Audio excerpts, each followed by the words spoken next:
नमस्कार दोस्तों, स्वागत है आपका स्मार्ट स्टडी राजस्थान के यूट्यूब चैनल पर। आज है 2 दिसंबर और 2 दिसंबर के जो महत्वपूर्ण राजस्थान करंट अफेयर्स के सवाल बन रहे हैं वो मैं इस क्लास में लेकर आया हूँ। शुरुआत करते हैं पहले ही महत्वपूर्ण सवाल से जो हमारे आने एग्जाम में आने लायक है सवाल है। पहला सवाल क्या है? फिक्की ट्रफ 2022 और इंडिया स्पोर्ट्स अवार्ड ने किसे para sports person of the year के लिए चुना? फिक्की ट्रफ 2022 और इंडिया स्पोर्ट्स अवार्ड ने para sports person of the year किसे चुना?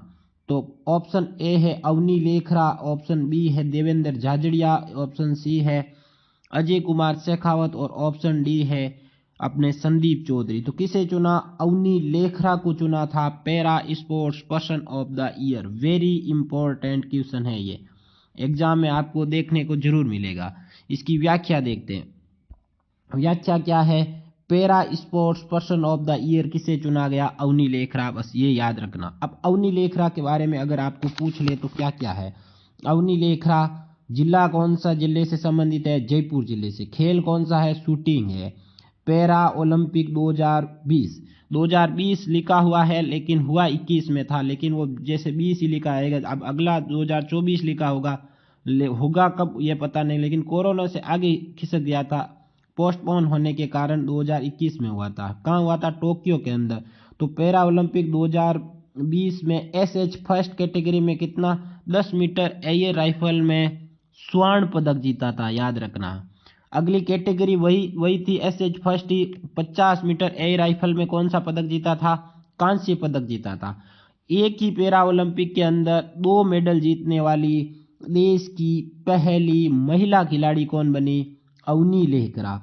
और एसएच फर्स्ट श्रेणी के अंदर 249.60 का अंक हासिल करके विश्व रिकॉर्ड बनाया था किसने? अवनी लेखरा ने। ये उपलब्धियां हासिल है। मेजर ध्यानचंद खेल रत्न 2021 में 11 लोगों को दिया गया। उनके साथ साथ अवनी लेखरा तथा अपने राजस्थान के थे एक और कृष्ण नागर, इन दोनों को दिया गया था। कौन सा? मेजर ध्यानचंद खेल रत्न। पद्मश्री 2022 में कौन सा प्राइज मिला है? पद्मश्री। और अब क्या चुन लिया गया? Para sports person of the year. और बेटी बचाओ बेटी पढ़ाओ की क्या है? ब्रांड एम्बेसडर कौन है? अवनी लेखरा। अगला क्वेश्चन क्या है? राजस्थान की पहली सैनिटरी पैड यूनिट किस गांव में शुरू होगी? वेरी इंपॉर्टेंट, लगा लेना, वेरी वेरी इंपॉर्टेंट क्वेश्चन है ये, आपके एग्जाम में पूछा जाएगा। पहला ऑप्शन है पनियार टोंक, ऑप्शन बी है जवानपुरा जयपुर, ऑप्शन सी है रामनगर बूंदी और ऑप्शन डी है वीरवाड़ा सिरोही। पनियार टोंक के अंदर एक विद्यालय है गवर्नमेंट, उस विद्यालय को किस लिए चुना गया था? अपने स्वच्छ विद्यालय 2021-22 के पुरस्कारों में राजस्थान के 2 विद्यालय चुने गए थे, उसमें एक पनियार टोंक की विद्यालय भी चुना गया था। जवानपुरा राष्ट्रीय स्तर पर हेल्दी विलेज घोषित किया जा चुका है।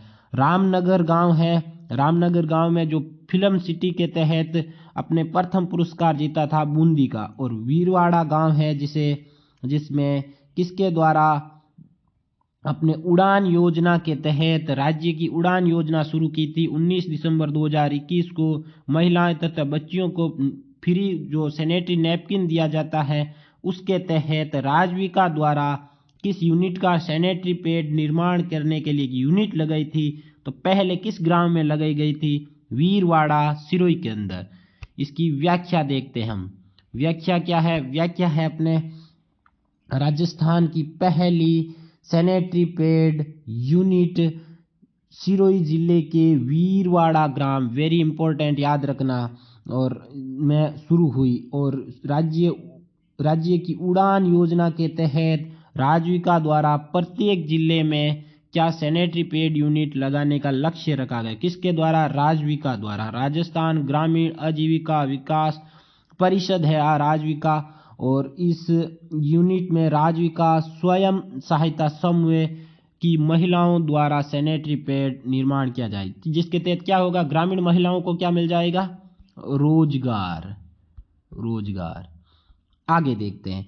उड़ान योजना की शुरुआत कब हुई थी? 19 दिसंबर 2021 को। इसके तहत क्या होता है? 10 से 45 वर्ष की महिलाओं तथा बच्चियों को निःशुल्क सैनिटरी पैड उपलब्ध होता है। और इसका दूसरा चरण कब प्रारंभ हुआ था? 26 अगस्त 2021 को। अब राजविका के बारे में देखते हैं। राजविका की शुरुआत कब हुई थी? 2010 के अंदर। राजविका की फुल फॉर्म है राजस्थान ग्रामीण विकास परिषद। इस राजविका की फुल फॉर्म है। और इस राजविका के अध्यक्ष कौन होते हैं? सीएम होते हैं अध्यक्ष। और इसकी ब्रांड एम्बेसडर है रूमा देवी। कौन है? रूमा देवी। और रूमा देवी का संबंध किस जिले से? बाड़मेर से। बाड़मेर जिले की है रूमा देवी। इसके आगे देखते हैं अगला सवाल। अगला है राज्य स्तरीय कला उत्सव का शुभारंभ किस जिले से किया गया? वेरी इंपॉर्टेंट सवाल है, ये भी नोट कर लेना। क्या वह जोधपुर जिले से किया गया, क्या वह जयपुर जिले से किया गया, या फिर अलवर जिले से किया गया, या फिर जैसलमेर जिले से किया गया?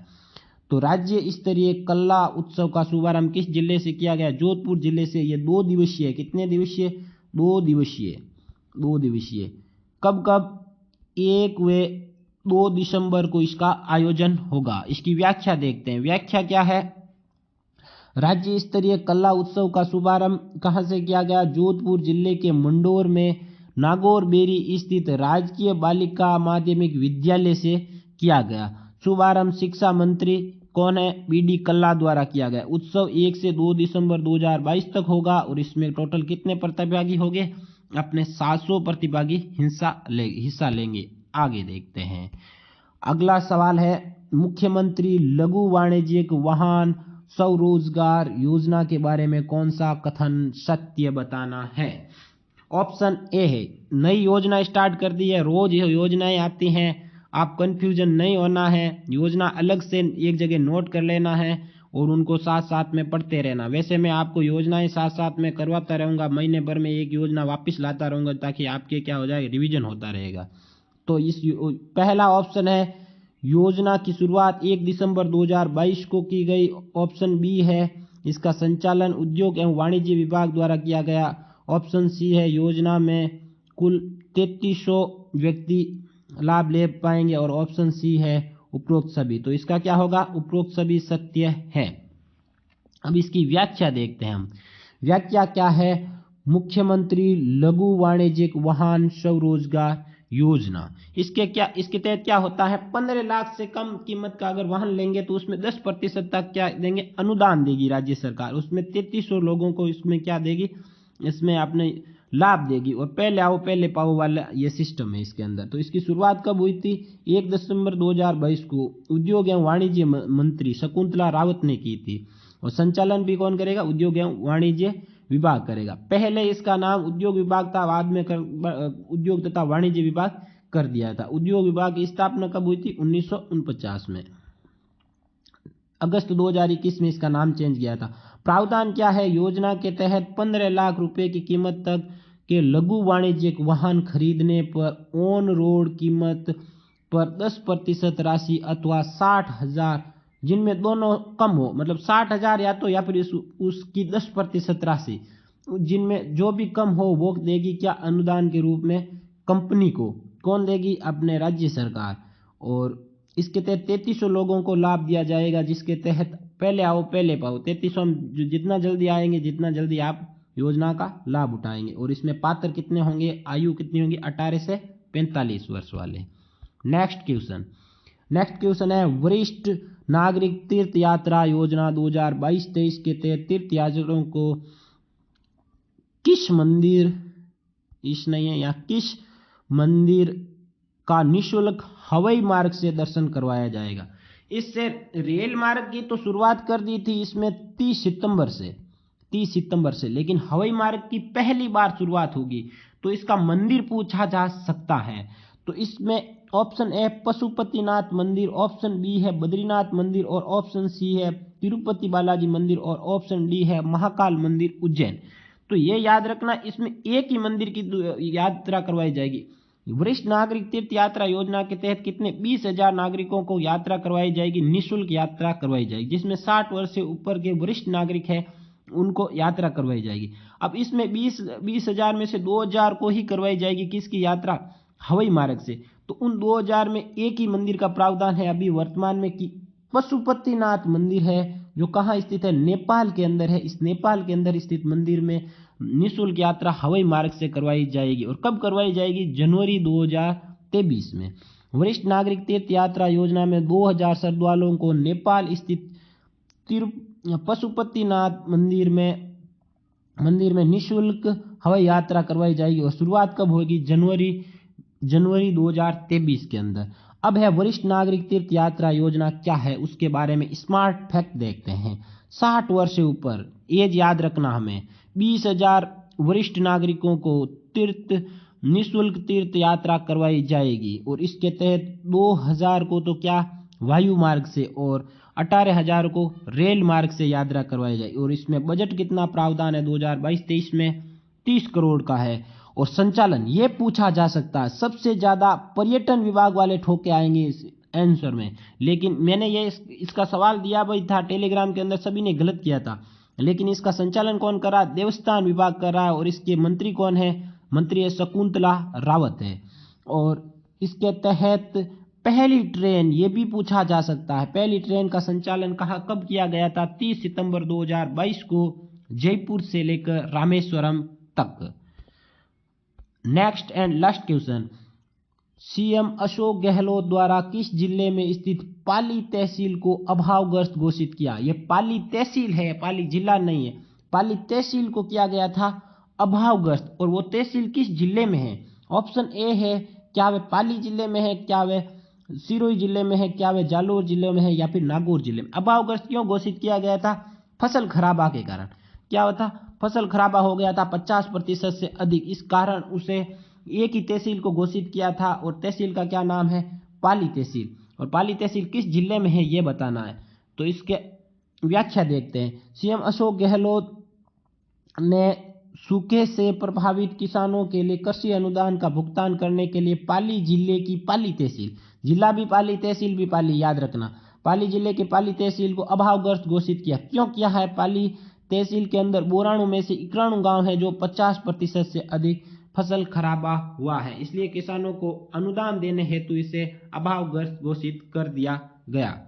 तो आज की करंट अफेयर्स इतनी ही है।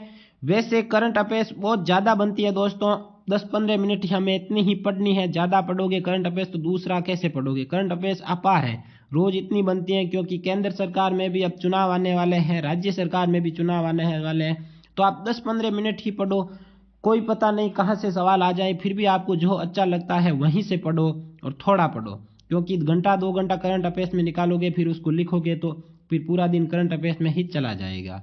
तो धन्यवाद दोस्तों, जय हिंद।